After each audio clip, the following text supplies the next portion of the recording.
રાજકોટ જિલ્લાના વીરપુર ખાતે 31 ડિસેમ્બર પહેલા જેતપુર ડિવિઝન હેઠળના વિવિધ પોલીસ સ્ટેશનોમાં પ્રોહિબિશનના ગુનાઓ હેઠળ જપ્ત કરેલો કરોડોની કિંમતનું વિદેશી દારૂ અને બિયરનો જથ્થો આજે પોલીસ અને વહીવટીતંત્રની હાજરીમાં નાશ કરાયો હતો. વીરપુરના મેવાસા રોડ પરના ખુલ્લા મેદાનમાં હજારો દારૂની બોટલો પર બુલડોઝર ફેરવી તેને જમીનદોસ્ત કરાઈ હતી. વીરપુર સહિત 4 પોલીસ સ્ટેશનો વિદેશી દારૂનો મુદ્દામાલ એકત્ર કરાયું. જેતપુર ડિવિઝનના નાયબ પોલીસ અધિક્ષક રોહિતસિંહ ડોડિયાએ જણાવ્યું કે જેતપુર ડિવિઝન હેઠળ આવતા મુખ્ય 4 પોલીસ સ્ટેશન જેમાં Virpur police station, Jetpur city police station, Jetpur taluka police station, Udyognagar police station આ ચારે વિસ્તારોમાં પ્રોહિબિશનના કુલ 63 જેટલા ગુના નોંધાયા હતા.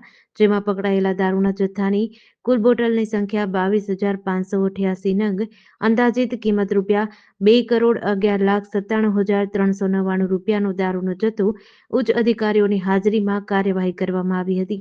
આ નાશ કરવાની પ્રક્રિયા માટે નિયત કરવામાં આવેલી કમિટીના અધ્યક્ષ અને ગોંડલ એસડીએમ ગમારાની અધ્યક્ષતામાં આ સમગ્ર કાર્યવાહી કરવામાં આવી હતી. આ તકે જેતપુર ડીવાયએસપી રોહિતસિંહ ડોડિયા, એક્સાઇઝ વિભાગના અધિકારીઓ તેમજ વીરપુર પોલીસ સ્ટેશનના પોલીસ ઇન્સ્પેક્ટર એસજી રાઠોડ ઉપસ્થિત રહ્યા હતા. આજરોજ જેતપુર ડિવિઝનના 4 police station, Jetpur city, Jetpur taluka, Jetpur Udyognagar અને વીરપુર એમ 4 પોલીસ સ્ટેશનનો પ્રોહિબિશનનો જે ગુનામાં પકડાયેલ મુદ્દામાલ છે તેમના નાશ અંગેની કાર્યવાહી ચાલુમાં છે.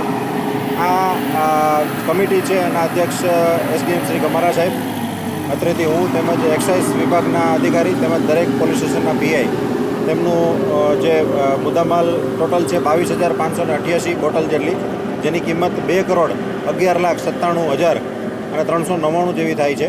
63 ગુનાના કુલ મુદ્દામાલનો નિકાલ આજરોજ કરવામાં આવી રહેલ છે. જે ગુના છે એ પ્રોહિબિશન અંગેના છે અને ટોટલ 22,588 બોટલ અત્યારે આ પ્રોહિબિશન મુદ્દામાલ નાશની કાર્યવાહીમાં આમાં એકત્રિત કરી અને તેમનો નાશ કરવામાં આવે છે.